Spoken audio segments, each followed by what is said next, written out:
Good morning. We're going to go ahead and get started with the Tuesday, October 1st, 2024 Elyria Planning Commission. Call to order. Roll call, Mr. Aden. Mr. Battle. Here. Mr. Hubbard. Mr. Underko. Mr. Pronowski. Here. Mayor Brubaker here. Mr. Tedrow. Here. With that being said, I'll entertain a motion to approve the minutes of September 3, 2024 as distributed. So moved by Mr. Battle, second by Mr. Pronowski. Any further discussion? Second by Mr. Got it. Any further discussion? All in favor, aye. Aye. Opposed, nay. Motion carried. There's no miscellaneous, no new, no old business, so we'll go right to the two public hearings. We have two this morning. The first one will be 2024-100, 134 DBR Commercial Real Estate LLC, 177 Reeser Court, Elyria, Ohio, 4435, requesting a variance from section 1125.04 of the Elyria Codified Ordinances for the use of the alley as a primary access versus the code labeling them as a secondary access. Is there a proponent here? You state your name and address for the record. Good afternoon. David Lum from McCarthy Levitt, 1111 Superior Avenue, Cleveland. I also have with me Dan Reeser, Danny Reeser, and Brad Booth. Yeah, Brad Booth with GBC Design, address 565 White Pond Drive, Akron, Ohio, 44320. Thank you. Proceed. Excuse me one second. Mr. Graves, did you want to? Yes, thank you, Mr. Chairman. Before we begin, I had one point of order that I wanted to bring up and address with the proponent. The application states that it's seeking a variance from section 1125.04. That is the general definition of alley, which states that alley shall not be more than 24 feet wide. There's another definition of alley in the subdivision regulations, which states that it's 1112.12, and that states that the minimum width of alleys shall be 30 feet. And I think that the alleys we're talking about here are 30 feet. But I also, I believe what the applicant is really seeking here is a variance from the requirement that the right-of-ways in the subdivision be not less than 60 feet. So that is section 1112.11B3, which states that the minimum width of right-of-ways in a subdivision shall not be less than 60 feet. I believe that is the proper code that you're seeking a variance from to allow these 30-foot streets to be considered right-of-ways in the subdivision. Is that correct? That is correct. Thank you. Okay. So, Mr. Chairman, without objection, I think it would be appropriate to treat that code section on the application as a clerical error and proceed with the applicant seeking a variance from 1112.11B3. Okay, thank you, Mr. Graves. Proponent, you may proceed. Thank you. We're glad to be here today with the Planning Commission regarding the variance for the alleys and side streets in the Reeser Point Crossing development. As you're aware, we were here before the Planning Commission previously and had received approval of our preliminary plat regarding the development, which includes approximately 422 townhomes, as well as 14 commercial lots for development. The inclusion of the townhomes require a number of side streets, 22 side streets of between 200 and 300 foot in length, of which the townhomes would be on them. We were subsequently, after approval of a preliminary plat, we were informed that we needed a variance, as Mr. Graves pointed out, with respect to the side streets and the right-of-way from generally required 60 feet to the 30 feet that was proposed. So that's why we are here again today. Our team has had a number of discussions with the city representatives and have reviewed their comments and the reports, and we believe the layout that we've submitted with a few small changes, which I'll go through, should satisfy the Planning Commission. Specifically, some of the comments that we had received was that a 30-foot right-of-way may limit pedestrian access. I would point out that there will be sidewalks all the way along Reeser Point Crossing. That was always part of the plan from initially when the road was put in. that there will be sidewalks, they just hadn't been put in yet. On the side streets, there's obviously, they're dead ends, so there's no through traffic, so there's very limited congestion, and it's a very short street, again, 200 to 300 feet. So for the residents to get access to the sidewalk along Reason Point Crossing, I think is pretty easy. Another comment we had received was that it could crowd utilities and limit future work when needed. I would point out the way it's drawn is that the water, sanitary and storm sewer is in the 30-foot right-of-way in the street, and then we have provided for 12-foot utility easements for dry utilities on either side of that right-of-way, so that those utilities are outside of it. Another third comment we received was that it limits the radii at the intersections or 90-degree turns, making it more difficult for trucks to navigate in and out of the side streets. One of the changes we will do in response to that is curve the entrance to the streets to allow trucks to get in much easier so that they're not 90 degrees. I think that's a pretty easy change, but we're willing to make it better and more accessible. We had received comment that it provides limited space for snow plowing activities. I will point out, as we did at the initial application for a plat, that there will be a homeowners association which will be responsible for all of the snow plowing on the side streets, so that the city won't have to deal with that. The homeowner association will take care of all the snow plowing on those side streets. Finally, we also had a comment, hinders future maintenance operations. One of the other things that we would allow is that we would provide city access to those 12-foot right-of-ways on either side of the 30-foot, the 12-foot utility easements on either side of the 30-foot right-of-way to give the city access for space for staging, maintenance, if they have to do other work on the utilities in the right-of-way, to give more access and more ability to do that. Additionally, we had heard that when a dead-end alley is in excess of 150 feet, developer to provide width and turnaround provisions. We have hammerhead turnarounds at the end of the street where trucks can go in, turn in, and back up. And we would propose it to making those as part of the right-of-way as well, so that they're part of the right-of-way, so that trucks can come in, pull in, back up, and get out. So that take care of sort of access. In addition, I'd point out that practically there won't be any parking on the street because of the driveways, and the homeowners association would prevent any parking on the streets anyways. Any excess parking is at the end. There's on the layout, there are spaces at the end in front of the hammerhead turnaround so that trucks can turn in and cars parked won't be in the way. Likewise, the comment that fire apparatus access roads should not be obstructed in any manner, including parking of vehicles. Again, we'll have the homeowner association prevent parking on those alleys, and that all the parking will either be in the driveways or at the end in the parking access provided. I think that addresses all of them. Again, we were going to, the few changes we'll make was to curve the entrances into all the side streets off of Reason Point Crossing to allow easier access for trucks.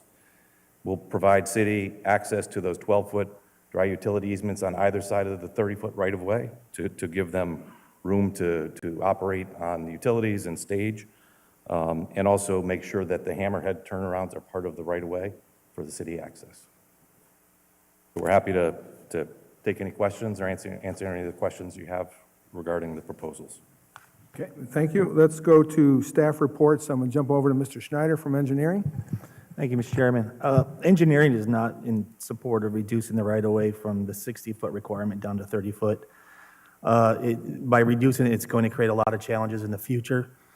And I don't mean today, I mean in the future when public improvements will need to be completed again, and as well as we believe it's going to create an unwanted precedent for future developers to want to follow this scenario as well. In regards to the future maintenance and operations, things we look at when we consider things of this is, if we have to replace the road, chunks of concrete, or replace a sewer line, there's a lot of issues we have with the way it's laid out as far as maintaining access to people's properties, things of that nature. It makes it very, very difficult for the city to do these things. And that's why, we do have our minimum standards, why we require a lot of the things that we require, 28-foot roads, secondary accesses, things of that nature. But in regards to the way it's laid out here, it's going to make it a challenge for, once again, not me, but somebody 50 years from now when they're replacing the concrete or have to do a sanitary or water main repair, so. But with that, Thank you, Mr. Schneider. Assistant Chief Gall? Thank you, Chair. The fire department has always been concerned about accessibility. The proposal to put in a hammerhead will meet that need. As it's larger than 150 feet, you said some 200 to 300. I direct you to provide width and turnaround provisions in accordance with Table D 103 of the Ohio Fire Code. That will have a radius, mentioned in there that will accommodate our vehicle. I can provide the build number for that for your engineers when they come up with the radii. That helps. Okay. But Thank thank you. you for putting in the hammerhead that was needed. Thank you. Chief, thank you, Assistant Chief Gall. Questions, concerns from the panel? Mr. Pronowski? Engineer Schneider, through you, Chair. Engineer Schneider, they've made some assurances today that I think were directly related to some of the comments in your report, but your conclusion has not changed based on those assurances, correct? no, they're not. Okay, thanks. Any questions or comments? Are there any other proponents? Are there any proponents?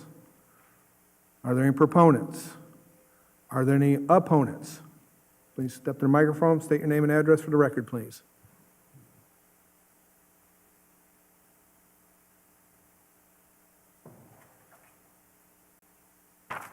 Kenny Oswald, 237 Pepperdine Drive.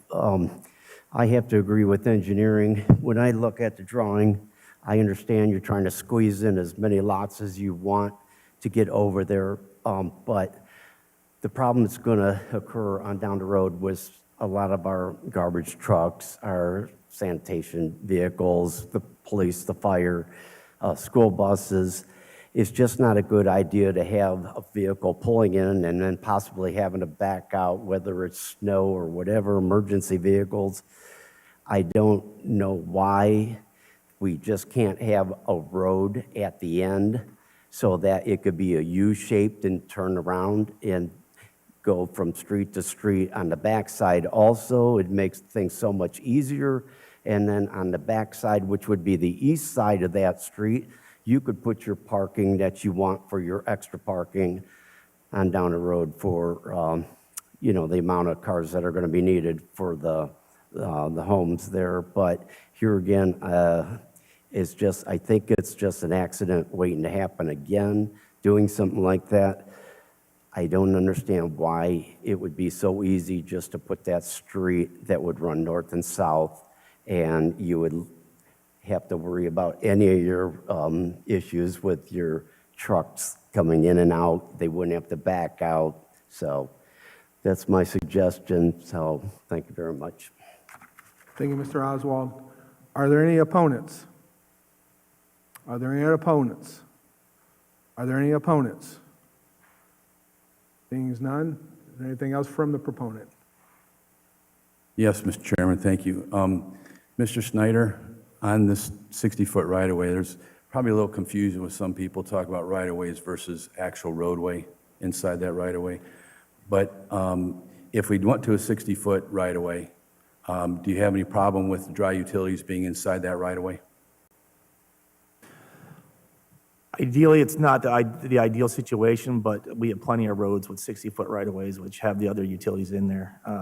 It could be a challenge for them as well because a lot of utilities do require, 5-foot separations like gas, unless you're not going to have gas. You can limit those type of things as well, have all electric houses. But no, I would not have a problem with if it was 60 foot.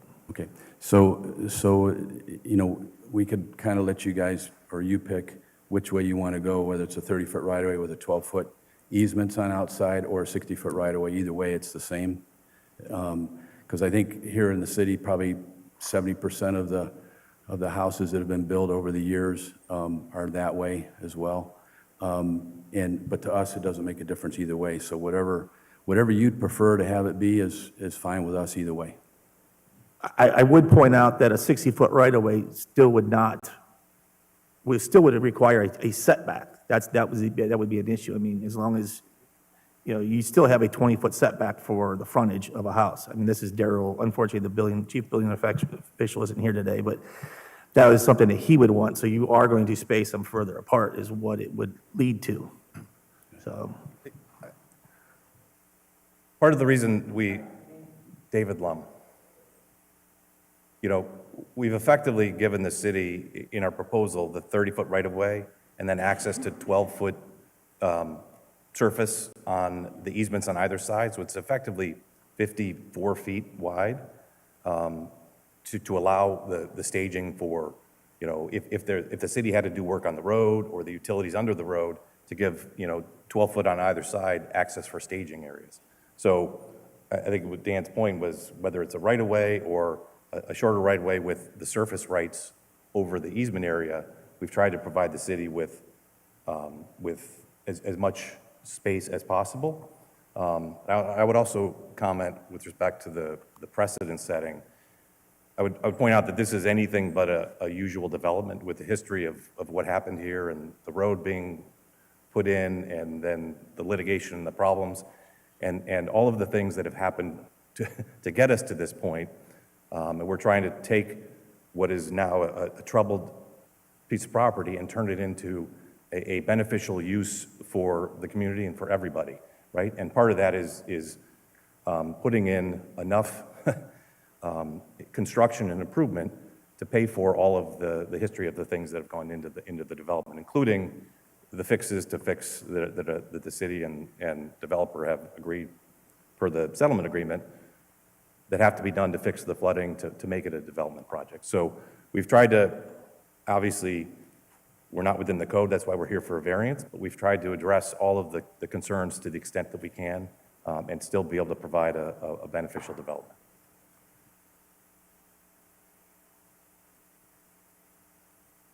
I want to make sure I understood something you said. So you're talking about a 30-foot right-of-way with 12-foot space on both sides, total of 54. I get, Yeah, the math 12 foot. adds up for me on that. 12-foot, yeah, easements, Okay, yeah.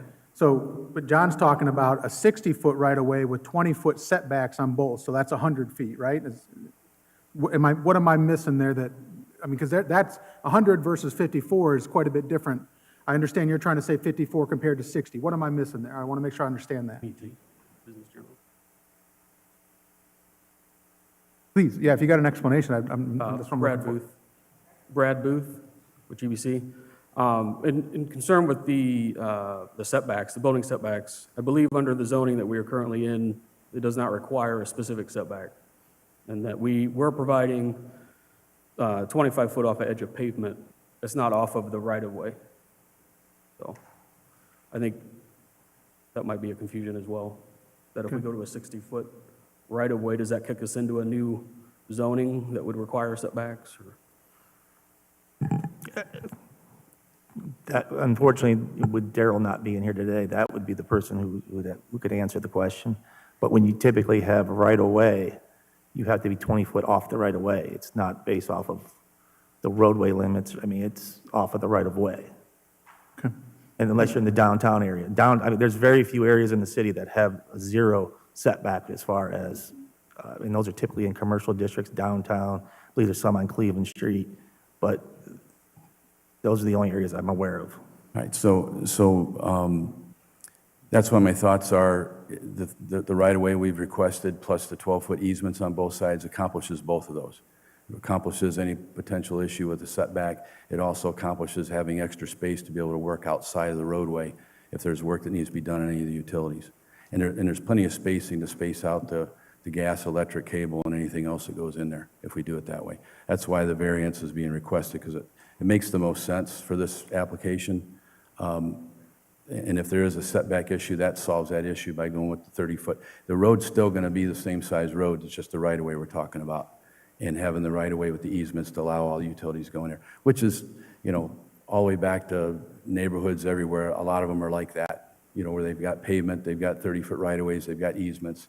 And sometimes utilities, the gas, electric goes inside the city right-of-way because that's the way things were done years ago.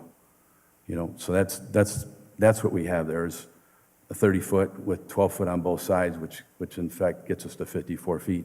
Plus it covers any setbacks that would be a potential issue. So to the proponent, in the conversation with the engineer, what is you were asking for a 30-foot variance, to go to a 30-foot variance based on discussion. What is your ask now? Is it the same as the application? Is that what you're asking for? I think it should be the same because it accomplishes everything that pretty well everybody wants to get accomplished there. It's- Thank the you. road- The roadway's still going to be the roadway, and it's going to give plenty of space, and the easements can be counted as a setback as well, if there's a setback issue. Okay, thank you. And just for the commission, the proponent's application is the one that we will be voting on this morning, so. Mr. Pronowski? I have one more question. It's about the setback. So 30, 12, what's the setback then past that? What would be the plan there? Because are you going to be right at the 12?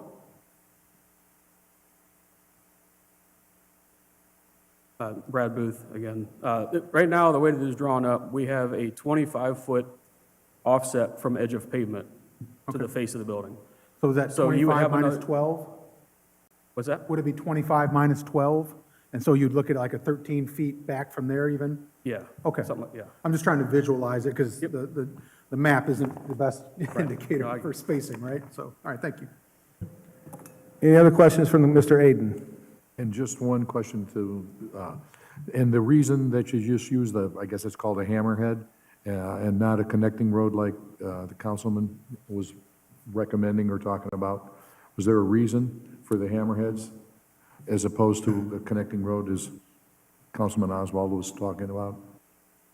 A couple reasons. I mean, certainly that's one way you could do it, but it adds additional right-of-way at the end by that, which shrinks the potential development, right? It also increases the cost because you're then building more roads all the way around. So it just makes the development more difficult.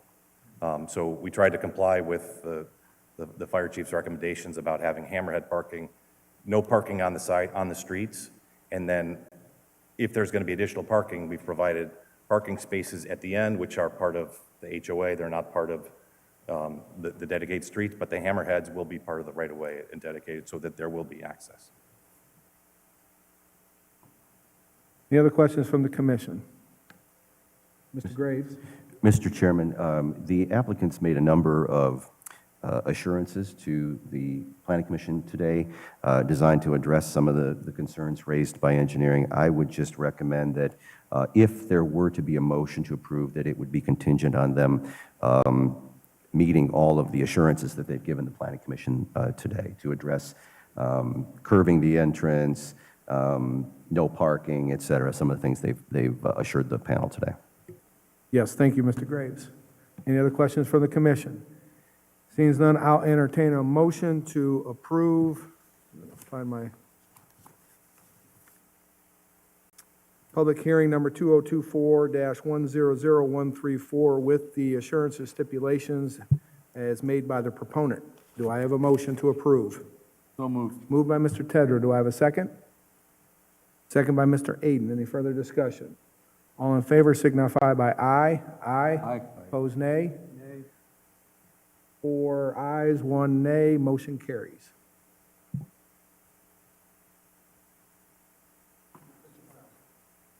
Thank you, Commission. Thank you. The next item on the agenda is another public hearing, 2024-100147, Ridgewater LLC, 260 South Logan Street, Elyria, Ohio, 44035. Request for a rezone from BN Business Neighborhood to RMD Residential Medium Density District on Brunswick Drive. Is that on the agenda? Mary, that was removed, right? Okay. As will be 150? Okay. Next one is 2024-100148, Ryan Holmes, 6770 Snowville Road, Brunswick, Ohio, 44141. Request for a blanket variance from section 1144.09 for the rear yard setback, specifically for the purpose of a covered porch extension in the Ridgewater subdivision. Is the proponent here?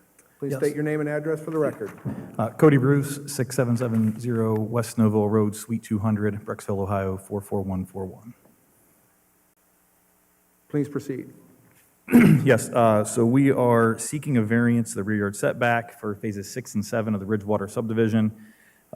This is for the rear covered porch in the community. This request covers both phases of the subdivision, but we don't anticipate it being required for every lot. This mimics the request that was made for the prior phase that was approved. We anticipated in that phase roughly 30% of the houses needing the variance, ended up being about 28%. So there's 4 house types in the community, only 2 need the variance. It's the 2 largest, and it's only if the rear covered porch is selected. So this is specific to the rear covered porch. That porch is a 10 by 14, and it would encroach roughly an average of about 7 feet into the 30-foot rear setback. Again, as I said, the variance is only needed for the covered porch, as that makes the porch a part of the structure, so that's why it becomes an encroachment. If the porch or deck or patio is built without the covering, homeowners aren't required to get that kind of variance to come in. So this is only to add that as a structural option to the house and to have it off the back end. These are open porches, so not conditioned living spaces. Again, the homeowners already have the right to install the porch, so only for the covered porch portion. And again, we went through this on the last phase, so I apologize. We thought we were going to be able to take this through with the plat, but determined that it needed a variance still for the additional phases of the community. Great, thank you. Reports from the committee, or from the commission. I will say that Mr. Farkas's report was against it, which he was on the last time, but just keep in mind that the commission passed this earlier, and I will have a question in regards to the number that you have done versus the number that was requested. But let's go to reports. Mr. Schneider, engineering. Engineering has no comments. Fire Marshal Gall. Fire Department, no comment, sir. Great. Any questions from the commission? The last approval was for 140 square feet, and this one's for the same? There is one lot that would require a slightly larger square foot variance. So we had just under 8 feet as the largest variance. There is one lot that if the homeowner optioned that porch, it would be just over 8 feet. So it would be just under 80, I can't do the math, 8 times 14. Gotcha. So we went from 7.64 to 8.01 for a single unit. The rest of the units are just at the 7-foot depth variance. Thank you. So there was a number of units that you suggested that on the last one, I think you were under that total. Were you? Yes. How many did you end up having? The exact number I don't have, but we made an assumption of roughly 30% of the lots would need the variance. It came out to 28%, or just under 28%. Great, thank you. Any other questions from the commission? No? Are there any other proponents? Are there any proponents? Are there any opponents? Are there any opponents? Are there any opponents? Seeing none, I'll entertain a motion to approve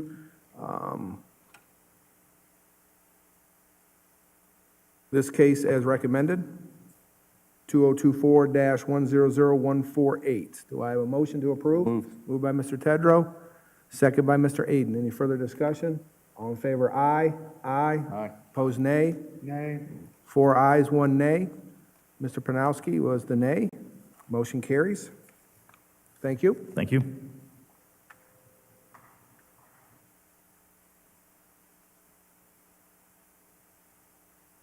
The next item on the agenda is item number 8, Planning Commission cases. We have 1, 2024-100, 1 through 8. FLS South LLC, 2 Berea Commons, Suite 1, Berea, Ohio, 44017, requesting for a final plat for Phase 1 section of Fieldstone Lakes development. Please state your name and address for the record, please. Tom Simon. Business address is 2 Berea Commons, Suite 1, Berea, Ohio. Proceed. We're here requesting a final plat approval for Phase 1 of the development. The improvements are nearly complete. We'll be paving in hopefully 2 to 3 weeks, and pretty routine, I believe. I'm happy to answer any questions if there are any. Great, thank you. Mr. Schneider from Engineering. Thank you, Mr. Chairman. The City Engineer's Office agrees with the developer that we move forward with approval. We did receive a letter from their bank as far as to reassure the improvements will be completed, so we do have documentation for that. Okay, great, thank you, Mr. Schneider. Assistant Chief Gall? The planned unit development currently in progress. Developer to follow previous guidelines in place if approved. Thank you. Thank you. Any questions from the commission? Okay, seeing as none, I'll entertain a motion to approve Planning Commission Case 2024-100138. Do I have a motion? So moved. Moved by Mr. Battle, second? Second by Mr. Panowski. All in favor signify by saying aye. Aye. Opposed, nay. Motion carried. Thank you. Thank you for your time.